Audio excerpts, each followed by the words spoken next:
Well, top military officers in the US have showed senior members of Congress video of that September 2 attack on a boat that was suspected of carrying drugs and defended that follow-up strike that killed 2 survivors. Meanwhile, Admiral Mitch Bradley defended his decision to launch that second strike after being given initial approval from War Secretary Pete Hegseth. The House Intelligence Committee backed Mr. Hegseth in ordering the attacks, but other congressmen and women disagreed. Democrat Senator Jim Hines believes the decisions were troubling and the footage of the second strike should be released publicly.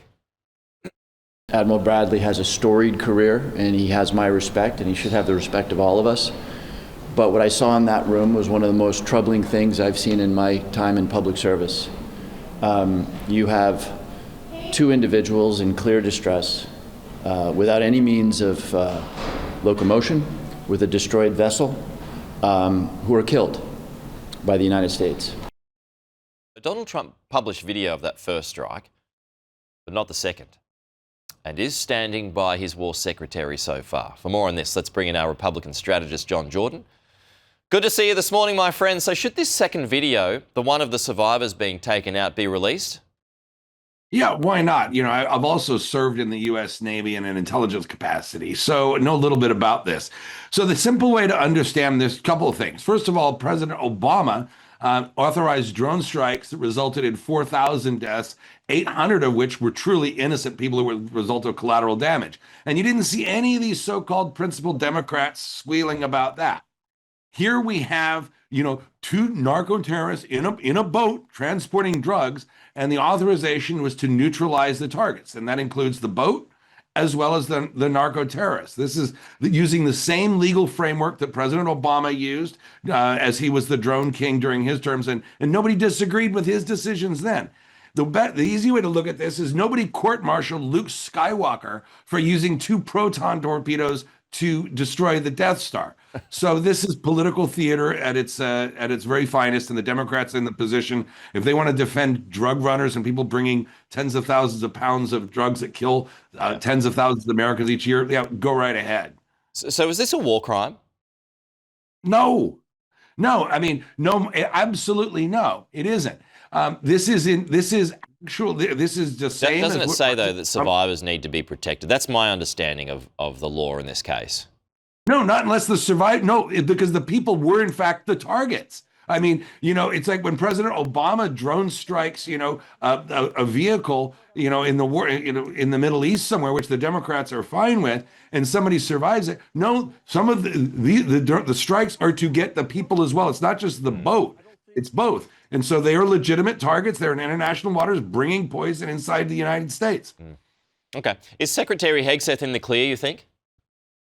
Yeah, this is the Democrat. This is a political stunt. And just looking back macro level in the politics of this, the out party is always going to try to mire the administration or some member of the administration in some sort of scandal, whether it's real or made up. And I'm not saying the Republicans haven't done this too, because they have. So it's kind of like, a leopard on the Serengeti. They see some sort of issue with maybe one of them or something that might be controversial, and they try to take out the weakest wildebeest, or what they perceive to be the slowest wildebeest. Yeah. And they think they've identified Pete Hegseth in this. What about the Admiral? Is he in the clear? Admiral Bradley? Yeah, there's no legal violation here under U.S. law whatsoever. This is indistinguishable from the actions of numerous presidents. In fact, President Trump has authorized the fewest drone strikes and military and bombs being dropped of any president of the last 5 presidents. Remember, President Obama dropped total of 25,000 bombs. If you add it all up, President Trump is far more restrained. But the Democrats just need something to keep their base happy, and I guess. So on to Maduro. Trump has had a discussion with him, but do you expect him to last in Venezuela, or is he going to end up in Cuba or Russia or somewhere, or even dead ultimately? Well, this is an unfolding situation, but it is, I think the interesting thing here, and I think everybody can agree with this, is that Maduro did take the call and did engage in negotiations with President Trump.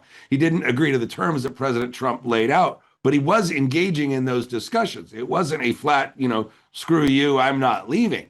It was, he just didn't like the terms offered. Now, apparently, President Maduro is moving, sleeping in a different spot every night. That's not a way to live.